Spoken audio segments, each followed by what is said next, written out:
Halo, selamat tahun baru. Happy New Year. Haleluya. Tetap sukacita ya. Tetap sukacita. Tetap bergairah di dalam Tuhan. Tahun baru itu harus semangat baru. Amin. Iya loh. Tahun baru kalau nggak semangat baru ya susah lah. Kita harus punya semangat baru. Kita percaya begini, kekuatan yang baru itu datang dari Tuhan. Amin. Saudara tidak pernah akan mampu menang semua gejolak yang ada. Sadar tuh tadi itu, lagunya keren itu. Sadar tanpa cinta dan kasih Tuhan, kita nggak bakalan ada di sini. Amin. Nah, semua hidup kita ini tanggung jawabnya Tuhan. Dengar baik ya, semua itu tanggung jawab Tuhan bagi hidup kita. Jadi kalau dia sudah naruh kita di dunia, itu berarti dia punya tanggung jawab untuk menjaga dan merawat kita. Nggak amin, nggak apa-apa. Ya, dia punya tanggung jawab untuk merawat seluruh kehidupan kita. Kalau dia datang, dia suruh kita datang di dunia, lalu dia lepas tangan begitu aja, ya hancurlah kita. Dan itu bukan Tuhan yang kita percaya. Tuhan yang kita percaya itu, dia taruh kita di dunia, dia pelihara, dia jaga kita.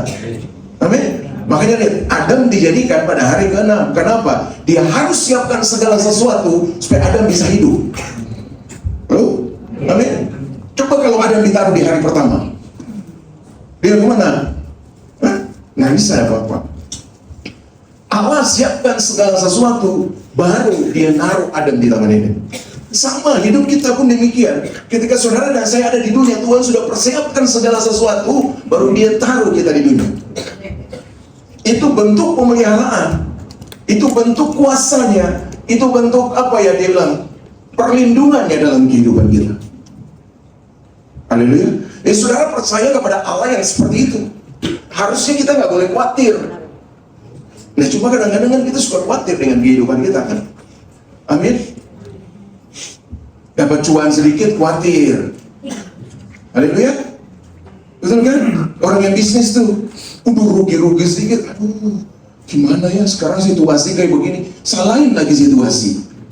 Kacau kita. Padahal gini, Tuhan sudah sediakan segala sesuatu dalam kehidupan kita. Saudara tinggal percaya, kalau hari ini saudara dapat sedikit, Tuhan lagi persiapkan sedikit itu untuk saudara berkelimpahan. Amin. Amin. Tuhan tidak pernah akan meninggalkan saudara sendirian, tidak pernah. Apalagi saudara menderita, mana ada Tuhan yang begitu. Saudara nggak percaya kepada Tuhan yang begitu? Enggak. Kita percaya kepada Tuhan yang hidup, yang memelihara seluruh kehidupan kita. Nah, kadang-kadang kesalahannya bukan di Tuhan, tapi kesalahannya di siapa? Nah, itu. Saya nggak ngomongin, Bapak Ibu yang ngomong sendiri. Kesalahannya bukan di Tuhan, tapi kesalahannya di kita. Amin. Makanya kita hancur banyak. Banyak yang kita lari dari Tuhan. Banyak yang kita nggak takut Tuhan. Kadang-kadang kita pakai kekuatan kita sendiri untuk bisa bekerja. Ketika sudah nggak dapat sesuatu, baru cari Tuhan. Kacau kita. Harus yang pertama adalah cari Tuhan, karena dia sumber segala-galanya dalam hidup kita. Dia akan berikan jalan keluar, dia berikan kekuatan, dia berikan apa saja di dalam hidup. Haleluya. 2026, saudara harus mengalami terobosan dalam hidup saudara. Amin. Sekarang kita bicara tentang pilih ini, pilih kehidupan. Wow. Itu kalau bahasa Inggris nanti Cioni sama Bro Niko aja kan. Kalau saya baca bahasa Indonesia aja. Haleluya. Puji Tuhan. Pilihlah kehidupan. Wah, berat banget itu. Kalau tema yang seperti ini agak berat juga, ya. Kalau kita lihat, karena pilihan itu kan tergantung kita kan. Kita yang milih. Ada banyak kita yang salah pilih. Haleluya. Ada banyak kita yang salah pilih. Nah, saudara, 2025 sudah meninggalkan banyak kesan dalam hidup kita. Mungkin ada keberhasilan, mungkin ada kegagalan, mungkin ada segala hal yang kita alami. Tapi pastikan 2026 saudara akan berjalan di dalam berkat dan kekuatan Tuhan. Saudara akan berjalan terus dalam berkat dan kekuatan Tuhan. Makanya pilih kehidupan. Haleluya. Pilih kehidupan. Nah, tahun ini kita punya tahun 2026 adalah the year of decision. Tahun keputusan. Amin, saudara? Amin. Ya, tahun keputusan. Dari Yoel pasal 4 ayat 13, banyak orang di lembah penentuan. Ya, sudah dekat hari Tuhan di lembah penentuan.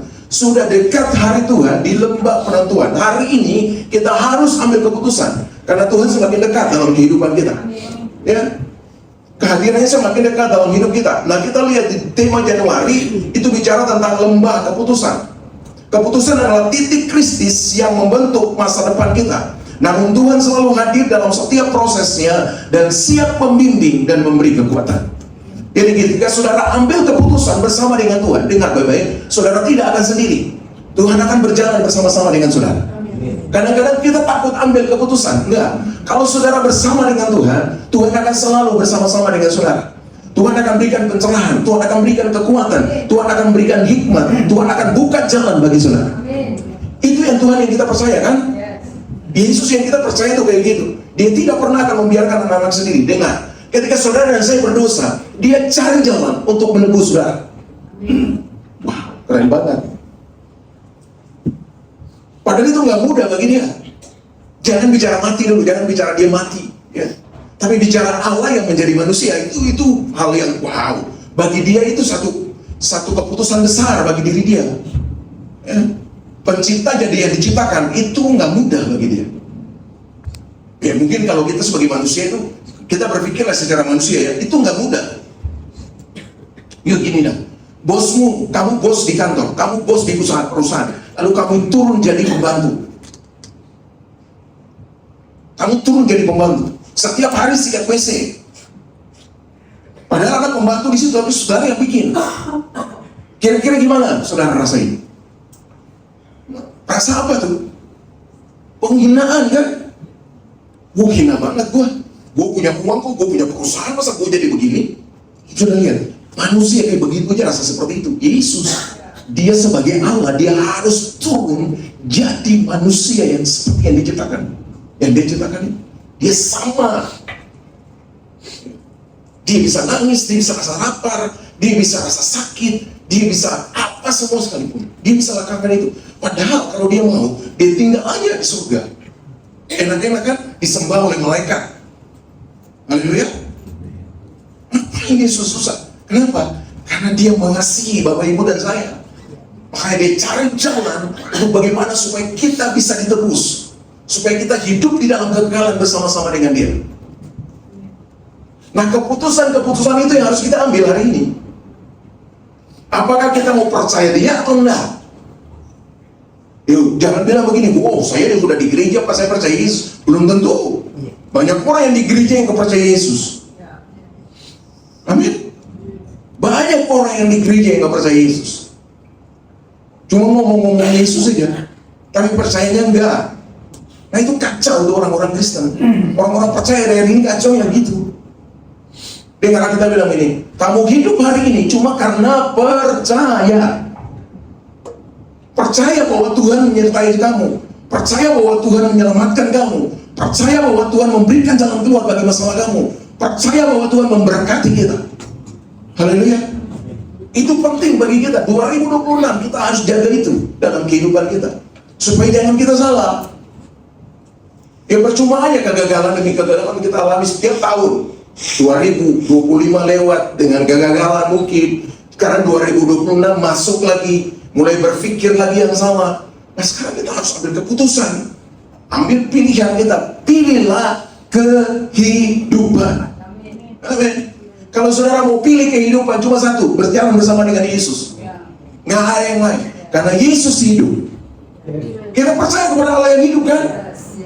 Dia mati sebagai manusia, tapi Dia hidup sebagai Allah.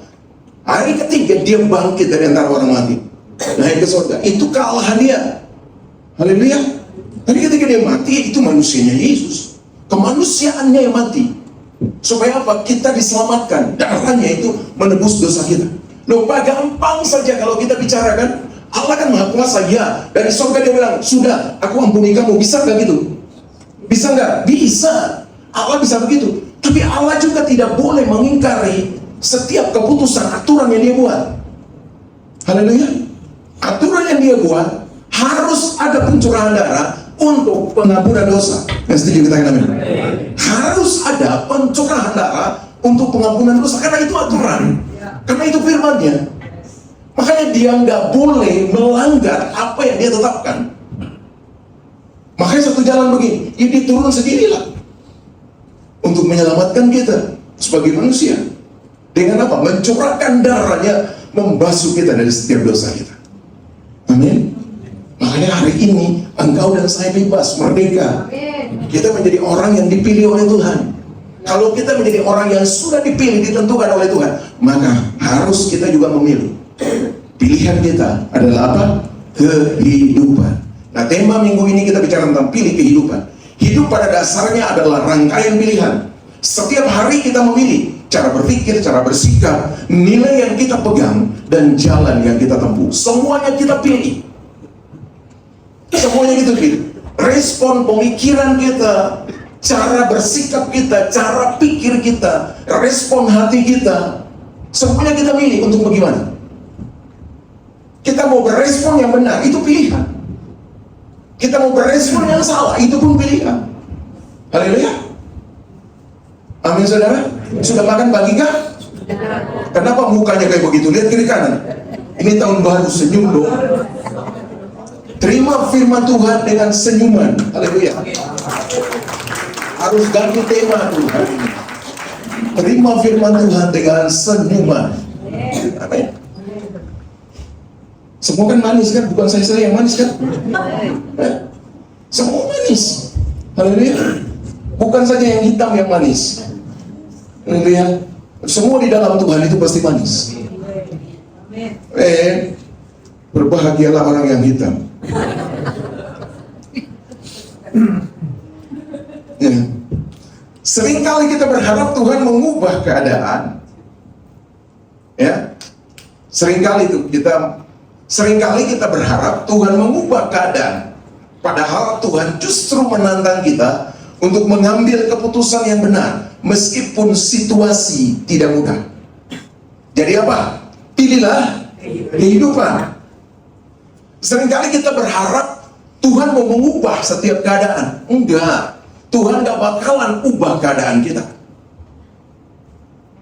Tapi kita yang harus apa? Ngambil keputusan untuk mengubah hidup kita supaya keadaannya berubah. Haleluya. Dan kita bilang gini, Tuhan tolong dong, keadaan sekarang nih lagi sulit bisnis. Enggak, Tuhan gak rubah. Tuhan gak rubah keadaan, tapi Tuhan rubah kamu. Amin. Haleluya. Tuhan rubah kamu supaya pola pikir kamu, ya, pola pikir kamu bisa diubah supaya bisa mengendalikan situasi dan keadaan yang ada. Jadi Tuhan mengubah kita, bukan Tuhan mengubah keadaan. Nah, kadang-kadang pikiran kita yang beda. Tuhan berdoa, Tuhan tolong dong mengubah nih keadaan ini supaya aku bisa berjalan dalam kenyamanan, damaian. Enggak mungkin Tuhan rubah. Karena cara kerja Tuhan nggak seperti itu. Ya, kita ditaruh dalam situasi itu supaya kamu keluar sebagai pemenang. Amin. Kamu ditaruh dalam situasi yang nggak bagus supaya orang melihat terang di dalam situasi seperti itu. Bagaimana kita sebagai anak-anak terang? Apakah terang kita masih bersinar? Atau ketika kita ada dalam situasi yang gelap, kita ikut gelap? Atau ketika kita ada dalam situasi yang nggak bagus, kita ikut nggak bagus? Padahal sebenarnya nggak begitu. Tuhan taruh kita untuk bisa mengubah situasi. Bukan Tuhan mengubah situasi bagi kita, tapi Tuhan taruh kita di situ supaya kita bisa mengubah situasi itu. Haleluya. Dia tidak bilang bahwa dia hanya terang dunia, tapi dia bilang kamu terang dunia. Haleluya. Dia tidak bilang ini dia terang dunia, tapi dia bilang kamu dan saya terang dunia. Terang punya fungsinya apa? Menerangi kegelapan. Kalau terang ada di dalam satu kegelapan, maka kegelapan akan pergi. Haleluya. Sama kan dalam ruangan ini? Kan ada gelap kan dalam ruangan ini kan? Ada kan? Ada nggak? Atau nggak ada? Mana gelapnya? Pintar ya. Kalau lampunya dimatiin pasti gelap kan? Jadi dia nggak pernah pergi, cuma dia kalah terhadap terang. Itu persoalannya. Nah, saudara dan saya harusnya jadi pemenang. Kenapa? Karena kita terang dunia. Haleluya. Kita terang dunia, kuasa Tuhan, kuasa Yesus itu ada dalam hidup kita. Makanya ketika kita ada di mana saja, kita memancarkan terang itu bagi orang lain. Sehingga situasi di tempat itu akan berubah. Amin. Haleluya. Jangan sampai kamu ada di situ justru memperburuk situasi. Itu bukan anak Tuhan. Itu bukan anak Yesus. Haleluya. Itu anak siapa yang bilang? Jadi pilihlah kehidupan. Nah, kita lihat konsekuensi pilihan. Pilihan yang benar membawa pada kesuksesan hidup yang sejati dan penuh dengan berkat. Nah, hidup mengalir saja tanpa pilihan yang jelas seringkali menyesatkan kita ke jalan buntu. Mengalir aja, ya lama-lama lu masuk di got lah. Itu kan? Benar nggak?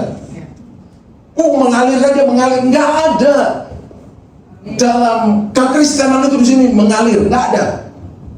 Kamu harus bawa pilihan, benar atau salah, hidup atau kutuk. Pilih hidup kan?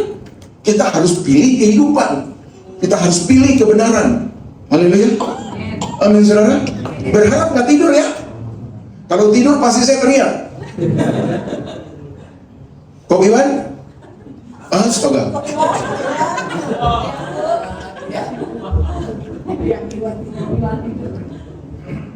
Jangan bilang begini, saya tidur tapi hati saya dengar bohong. Itu nggak ada gitu. Saya tidur tapi hati saya dengar. Enggak lah. Itu parlente, itu bahasa Inggris. Ulangan 30 ayat 19 sampai 20 dia bilang ini. Aku memanggil langit dan bumi menjadi saksi terhadap kamu pada hari ini. Kepadamu kuperhadapkan kehidupan dan kematian, berkat dan kutuk. Pilihlah kehidupan supaya engkau hidup, baik engkau maupun keturunan. 20 bilang ini. Dengan mengasihi Tuhan Allahmu, mendengarkan suaranya dan berpaut padanya, sebab hal itu berarti hidupmu dan lanjut umurmu untuk tinggal di tanah yang dijanjikan Tuhan dengan sumpah kepada nenek moyangmu, yakni kepada Abraham, Ishak dan Yakub, untuk memberikannya kepada mereka. Wah, keren banget tuh. Nama saya soalnya ada di situ. Ya, nama saya ada di situ. Tuhan dengan sumpah kepada nenek moyangmu, yakni kepada Abraham, Dias.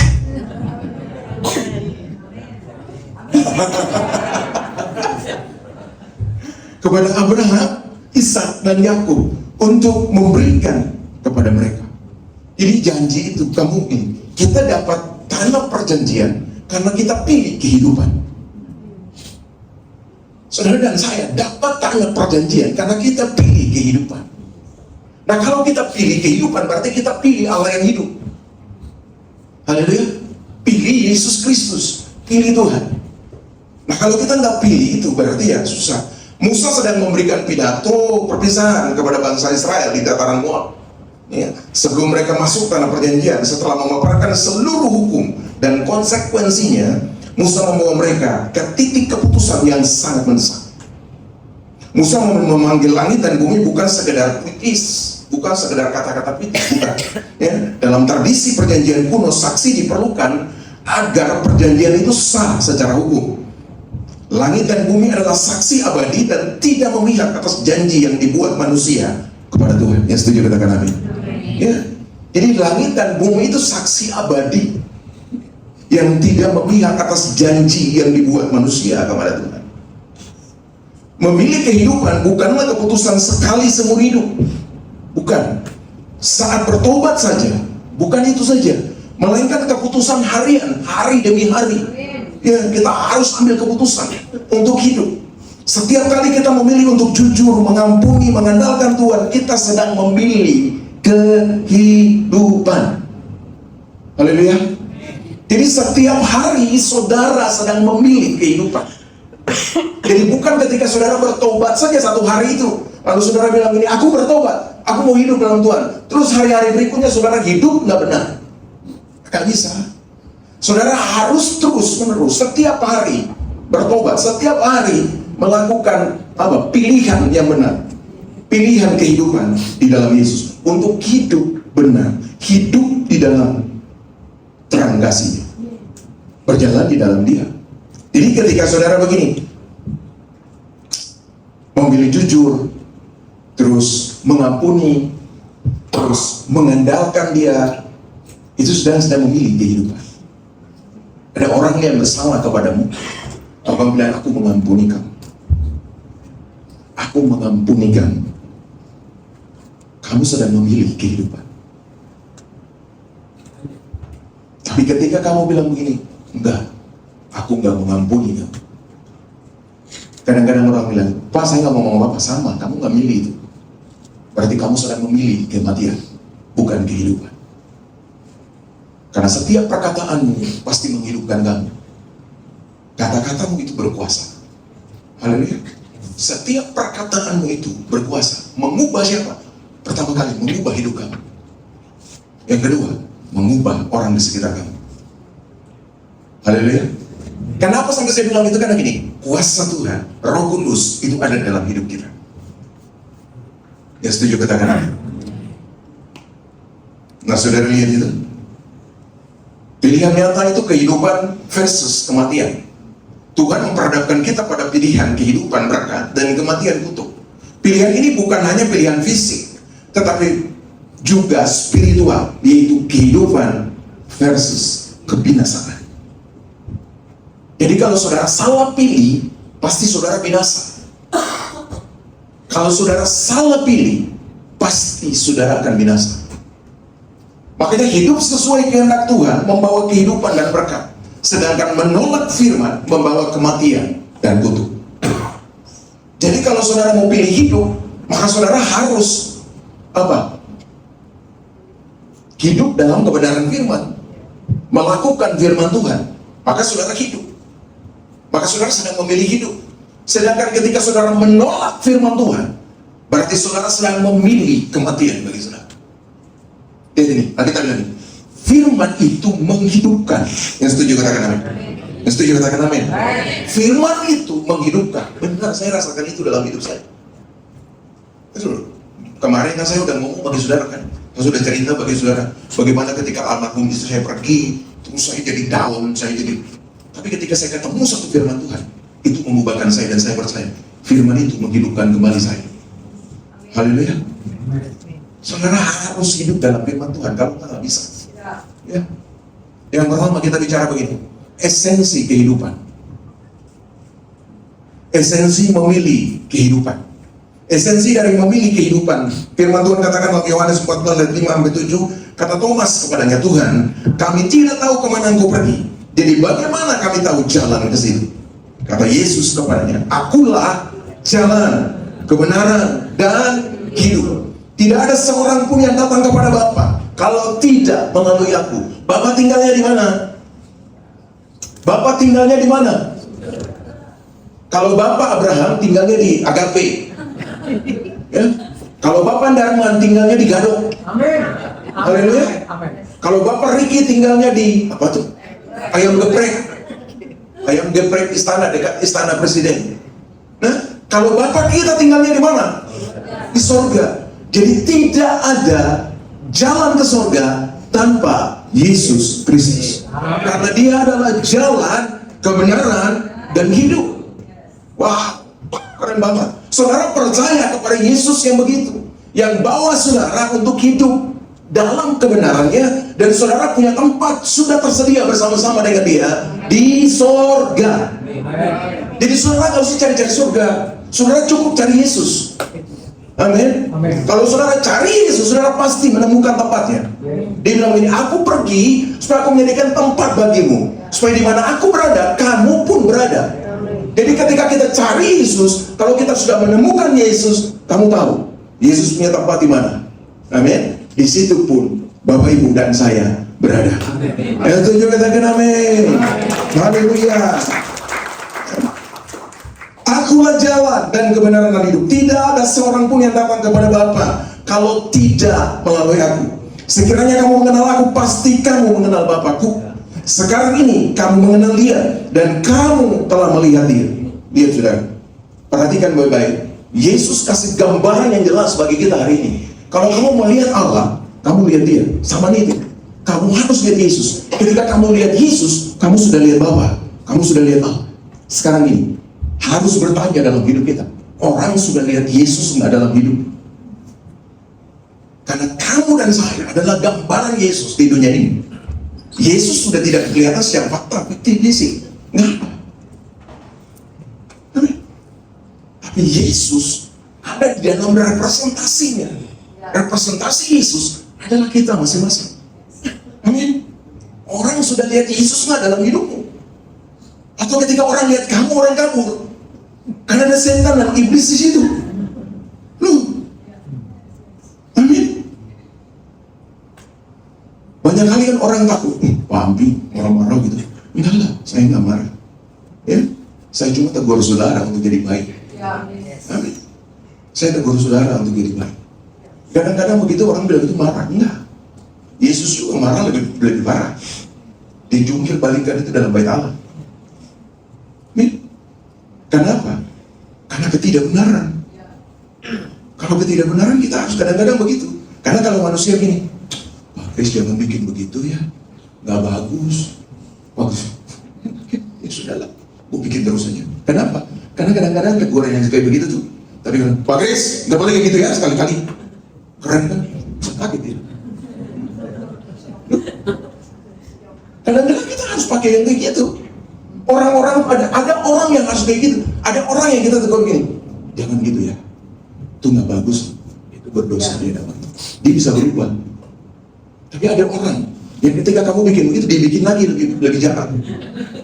Ya, dia harus kasih apa? Gitu. Yang tadi bilang tuh apa? Marah-marah. Bukan marah, tapi itu teguran yang keras. Haleluya. Kalau kamu lihat teguran yang keras dari Yesus, muka beludak kira-kira gitu. Kalau saya bilang saudara begitu gimana? Kabur dari gereja.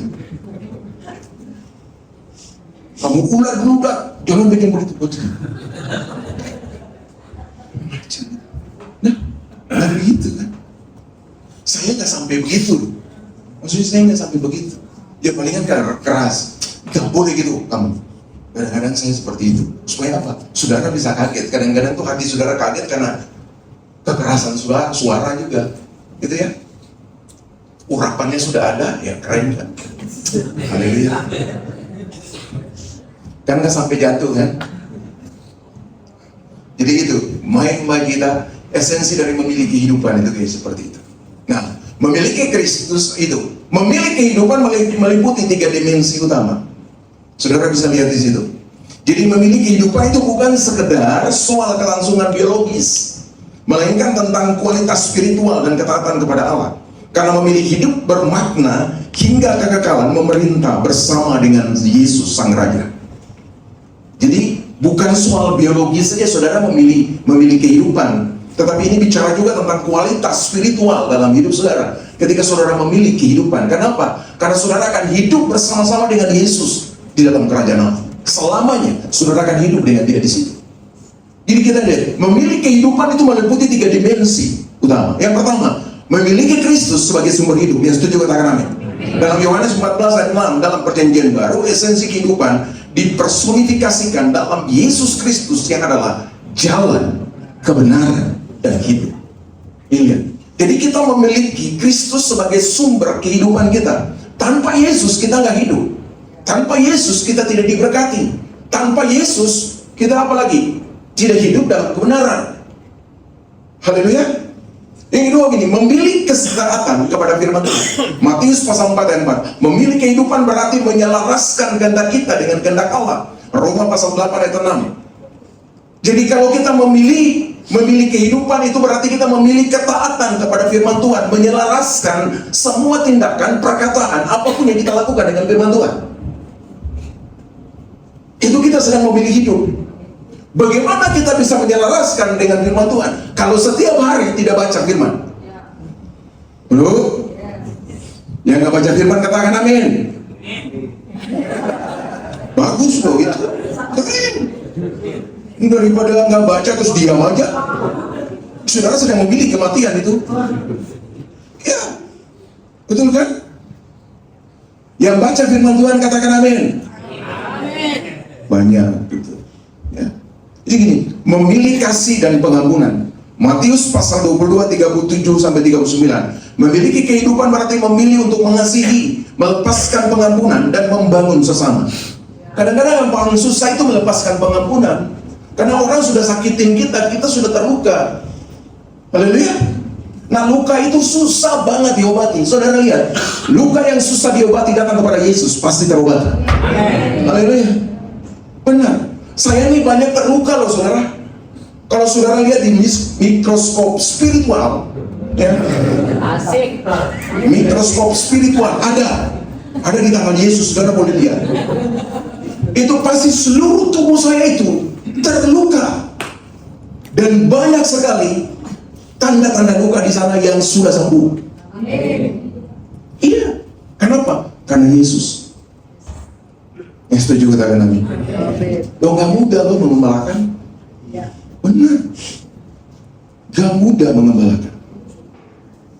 Yang di sini aja pusing saya. Benar.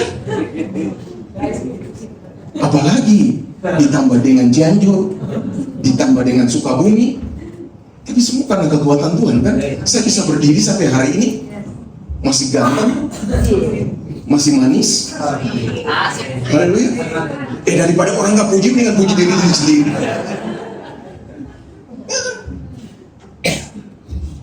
Jadi semuanya karena Tuhan. Makanya pengampunan itu penting, saudara. Saudara mau terima berkat Tuhan, saudara mengampuni orang bersalah kepadamu. Gini loh, kadang-kadang itu kepahitan itu menghambat saudara untuk menerima berkat Tuhan, menikmati berkat Tuhan dalam hidup saudara. Makanya saudara perlu melepaskan pengampunan bagi orang lain. Susah Pak, sakit, ya, saya tahu sakit itu di sini. Pasti mau bilang begitu kan? Ada orang yang nggak sakit di sini, tapi seluruh tubuhnya sakit. Iya, gara-gara apa? Tidak mengampuni. Halo? Benar, saudara. Kepahitan tuh bikin apa? Bisa bikin kanker, bisa bikin penyakit segala macam. Kepahitan. Makanya jaga, jangan sampai kita kepahitan. Hari ini kalau kamu kepahitan, lepaskan pengampunan. Amin. Pak, kalau secara manusia saya nggak kuat. Iya, pasti kita nggak kuat. Tapi kalau Tuhan Yesus ada dalam hidupmu, kamu minta Tuhan Yesus berikan kekuatan bagimu, sehingga aku mampu melepaskan pengampunan. Amin. Pasti kamu mampu. Mungkin ketika melepaskan itu yang pertama itu belum 100%, nggak apa-apa. Nggak apa-apa. Tetap belajar untuk melepaskan terus. Lama-lama, saudara akan terbiasa dengan itu. Dan lama-lama akan hilang dari hidup saudara. Artinya gini, saudara tidak lagi marah terhadap dia, tidak lagi kepahitan terhadap dia, tapi saudara akan mengasihi dia. Yang setuju katakan amin. Jadi mulai dari hal, makanya Yesus bilang ini, mulai dari hal-hal yang kecil.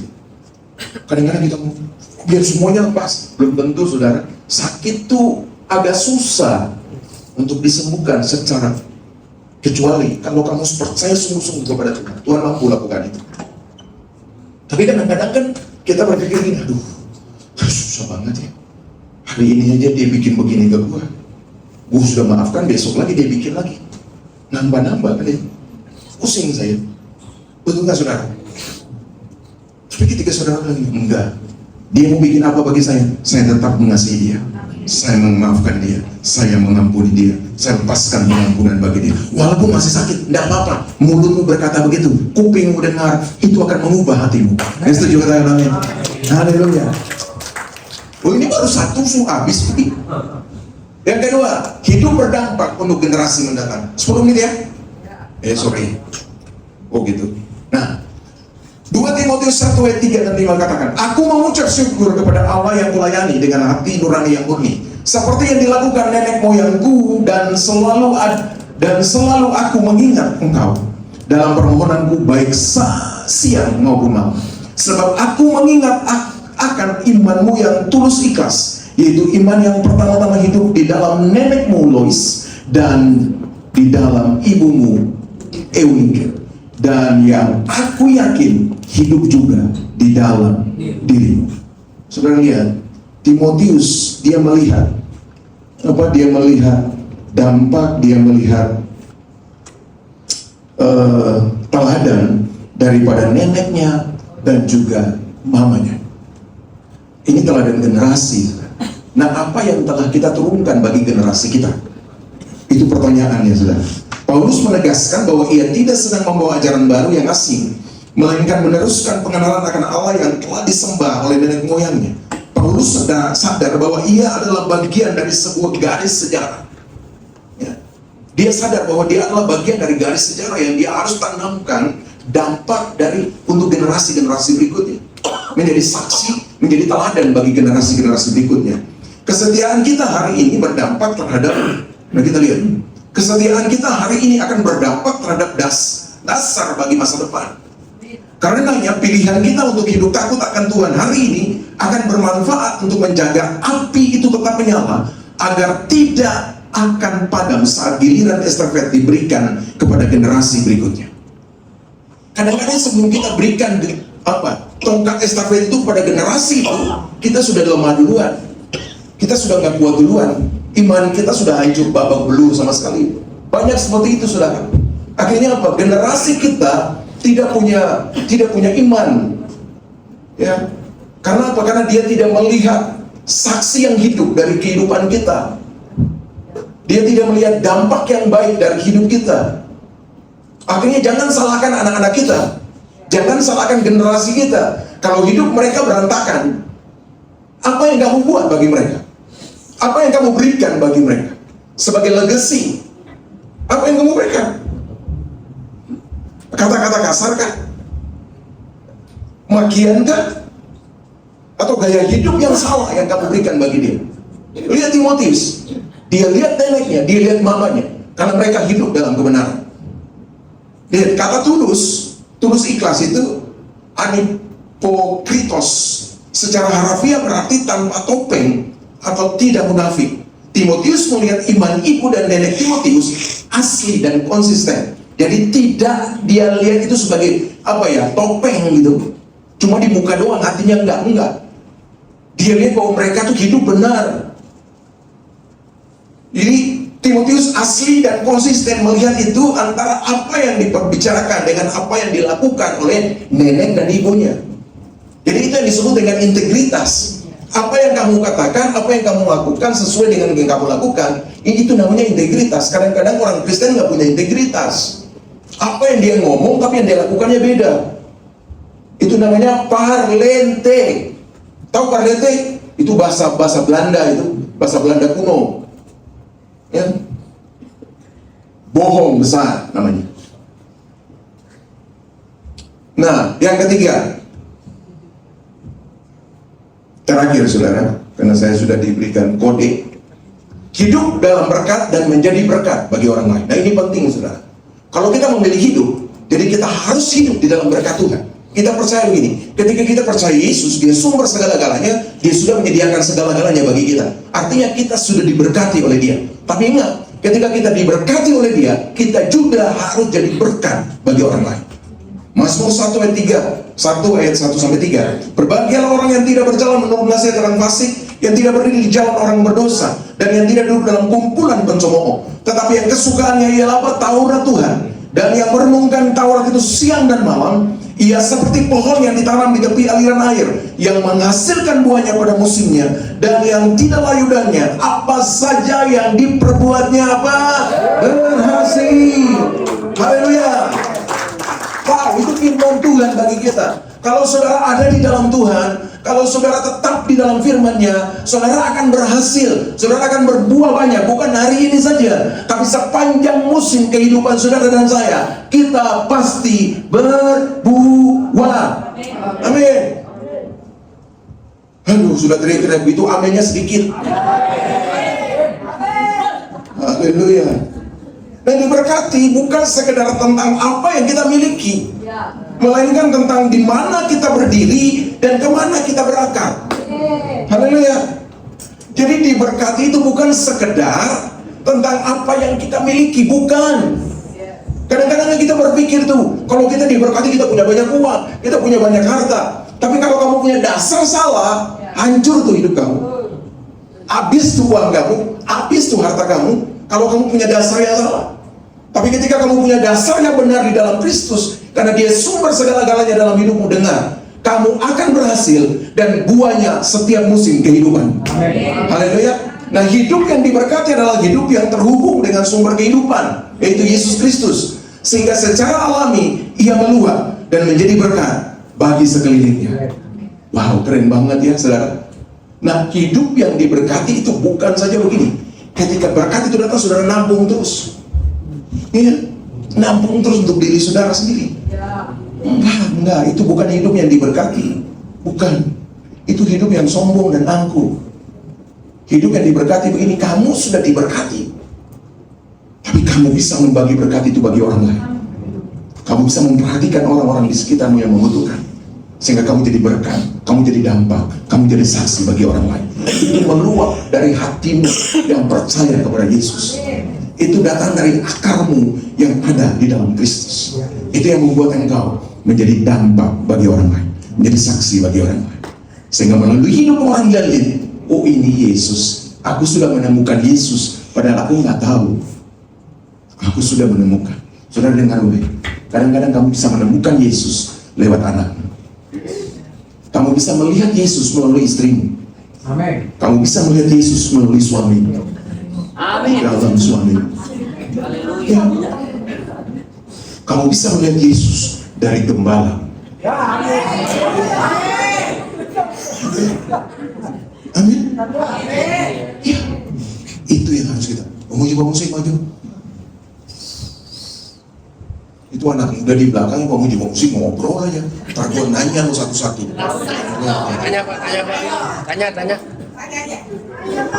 Tanya Pak.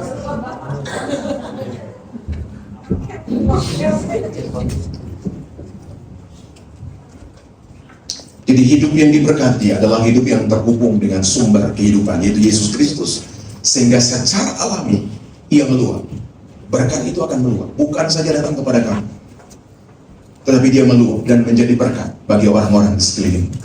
Dengan begitu, orang bisa melihat Yesus di dalam hidup. Orang bisa melihat Tuhan, sumber kehidupan itu di dalam kehidupan. Sehingga orang memuliakan Dia dan meninggikan Dia. Amin, saudara.